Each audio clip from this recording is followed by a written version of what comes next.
Good morning, children. Today is 18/6/2020. हम लोग कर रहे थे सिंपल इक्वेशन। सिंपल इक्वेशन में हम लोग देख लिए trial and error method, balancing method. तो अब हम लोग का जो तीसरा और आखिरी मेथड है सिंपल इक्वेशन को सॉल्व करने का, ट्रांसपोजिशन मेथड, आज हम लोग वो अपना लास्ट मेथड करेंगे। तो ट्रांसपोजिशन मेथड का जैसे बात आता है तो transposition method is very very much simple. Transposition method में हम लोग कुछ नया नहीं कर रहे हैं, बस हम लोग को क्या करना है, यहाँ पे जो गिवन वेरिएबल है उसका वैल्यू फाइंड करना है। तो हम लोग क्या करते हैं कि जो वेरिएबल वाला पार्ट होता है उसको इक्वल्स टू के एक साइड रखते हैं और बाकी सारा नंबर वाला पार्ट, जो कांस्टेंट वाला पार्ट है, उसको इक्वल्स टू के दूसरे साइड में करते हैं। लेकिन ये करने के लिए कुछ तरीका होता है, will discuss about it right now. तो coming to the transposition method, सबसे पहले हम लोग उसका रूल का बात करते हैं। तो ट्रांसपोजिशन मेथड में a term may be transposed from one side of the equation two the other side, यानी कि इक्वेशन के एक साइड से दूसरे साइड में हम लोग उसको भेज सकते हैं, यानी एलएचएस से आरएचएस में, आरएचएस से एलएचएस में, but it's sign will change. लेकिन जब भी ऐसा करेंगे तो उस नंबर का, उस टर्म का साइन चेंज हो जाएगा। यानी कि अगर हम लोग किसी नंबर को एलएचएस से आरएचएस में भेज रहे हैं और वो नंबर अगर पॉजिटिव है, प्लस साइन के साथ है, तो वो जैसे ही आरएचएस में जाएगा उसका साइन नेगेटिव यानी माइनस हो जाएगा। उसी तरह से अगर कोई नंबर आरएचएस से एलएचएस में आ रहा है तो उसके साथ भी वही सेम रूल अप्लाई होता है, प्लस विल बिकम माइनस। तो अगर प्लस माइनस हो रहा है तो माइनस भी प्लस में चेंज होगा। यानी कि अगर लोग बात करें तो जब भी एक साइड से, इक्वेशन के एक साइड से, यानी एलएचएस से आरएचएस या आरएचएस से एलएचएस में आते हैं, तो जो नंबर प्लस साइन के साथ होता है दैट विल बिकम माइनस, जो माइनस के साथ होता है दैट विल बिकम प्लस, और जो मल्टीप्लाई के साथ होता है वो बन जाएगा डिवाइड, और जो डिवाइड के साथ होता है वो बन जाएगा मल्टीप्लाई। यही बेसिक रूल है ट्रांसपोजिशन मेथड का, जो कि बहुत ही सिंपल है। खैर, मूविंग अहेड, हम लोग उसको बेहतर और बेहतर समझने के लिए एग्जांपल देखते हैं। Let us look at an example. अभी हम लोगों के पास एक एग्जांपल है 3x + 5 = 8। हम लोगों को करना क्या है, हम लोगों को इक्वेशन को सॉल्व करना है। ये जो गिवन इक्वेशन है इसको सॉल्व करना है और इसको सॉल्व करके x का वैल्यू फाइंड करना है। तो अभी थोड़ा देर पहले हम बताए थे कि हम लोग जब सॉल्व करते हैं इक्वेशन को तो उसमें ऐसा करने की कोशिश करते हैं जो वेरिएबल टर्म हो, जो वेरिएबल हो, उसको इक्वेशन का एक पार्ट में रखेंगे और धीरे धीरे एक एक करके जो सारा कांस्टेंट होता है उसको इक्वेशन के दूसरे पार्ट में भेजते जाएंगे, तो उससे हम लोग का सॉल्व हो जाएगा। तो अभी सॉल्यूशन के लिए हम लोग करते हैं, तो 3x + 5 = 8। तो यहाँ पे ये 3x हम लोग का वेरिएबल टर्म है, तो इसको एज इट इज छोड़ देते हैं। तो आरएचएस में क्या है, मेरे पास 8 है और एलएचएस से 5 को आरएचएस में भेजना है। तो when 5 will go towards RHS, 5 जैसे आरएचएस में जाएगा तो ये बन जाएगा 3x = 8 - 5, क्योंकि इधर तो 3x as it is copy down हो गया, इधर से 5 इधर जाना था, 8 पहले से था तो जो पहले से उसको तो हम लिखेंगे, और जो 5 उधर गया वो इधर आ गया, +5 विल बिकम -5। अब हम लोग हो जाएगा 3x = 3, 8 - 5 3 बन गया। अब यहां पर हम लोगों के पास है 3x = 3। तो जब हम लोगों के पास 3x = 3 मिला तो अभी भी हम लोगों के पास 3x है, but we need to find the value of x। तो x कैसे निकलेगा, जब ये 3 आरएचएस में चला जाएगा। तो यहां पे 3x का क्या मतलब होता है, 3x का मतलब होता है 3 × x। अभी हम बताए थे कि प्लस माइनस बनेगा, माइनस प्लस बनेगा, मल्टीप्लाई डिवाइड बनेगा और डिवाइड मल्टीप्लाई बनेगा। तो ये हम लोग देखें मल्टीप्लाई डिवाइड में चेंज होता है। तो यहाँ पे 3x यानी 3 × x = 3 है, तो हम लोग क्या करेंगे, x लिखेंगे और ये मल्टीप्लाई में था 3, उधर जाकर डिवाइड बन जाएगा। तो x = 3/3, ये सिंप्लीफाई होगा, मिलेगा 1। So the value of x = 1।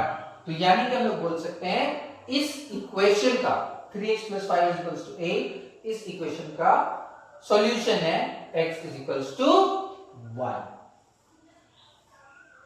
I feel you all have understood कि हम लोग ट्रांसपोजिशन मेथड में करते क्या है।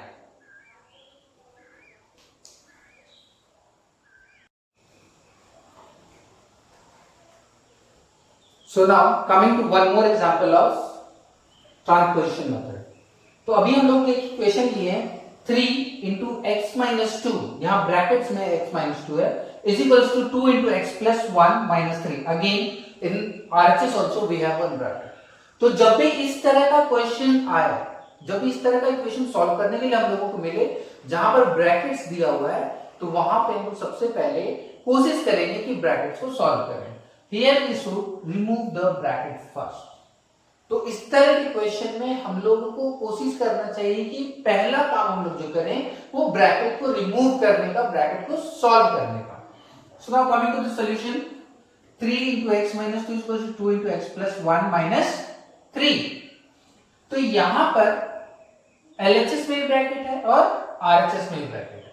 तो ब्रैकेट्स को सॉल्व करते वक्त हम लोग एक चीज का ध्यान और रखेंगे कि हम लोग BODMAS का रूल को प्रॉपरली फॉलो करेंगे।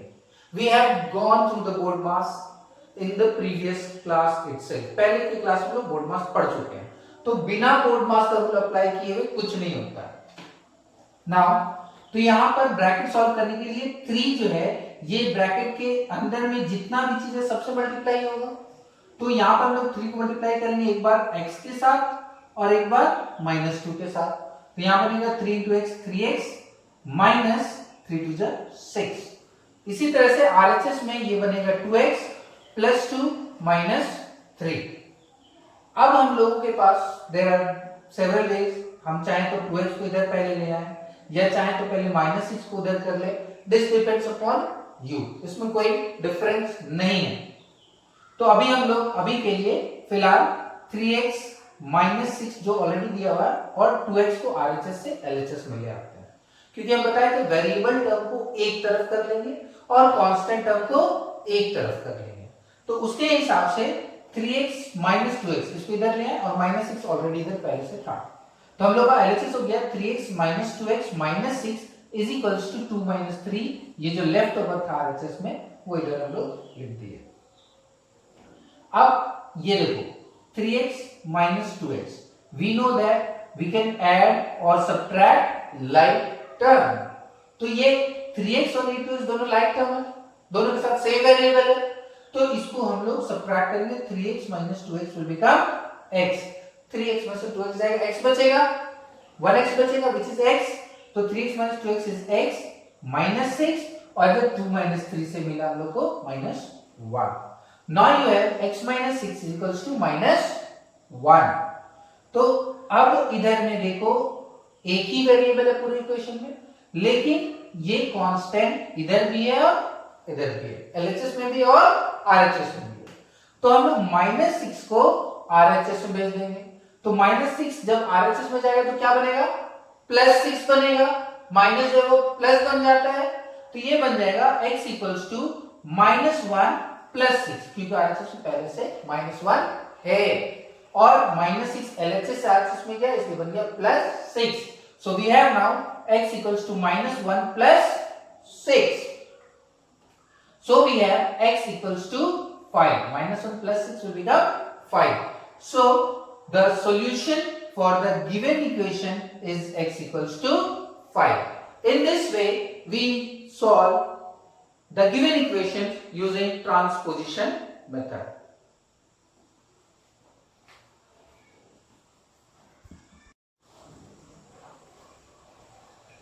So now it's time for today's work. I feel you all have understood transposition method. एक ही करके हम लोग अलग अलग क्लास में तीनों मेथड सॉल्व करने का सीख गए।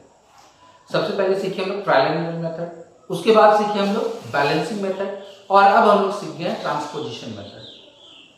तो ऐसा हमको लगता है कि you all would have understood, लेकिन फिर भी अगर किसी को कोई सा भी डाउट होता है, do ask me, do ask your respective maths teacher. Now it's time for today's work as I said you all.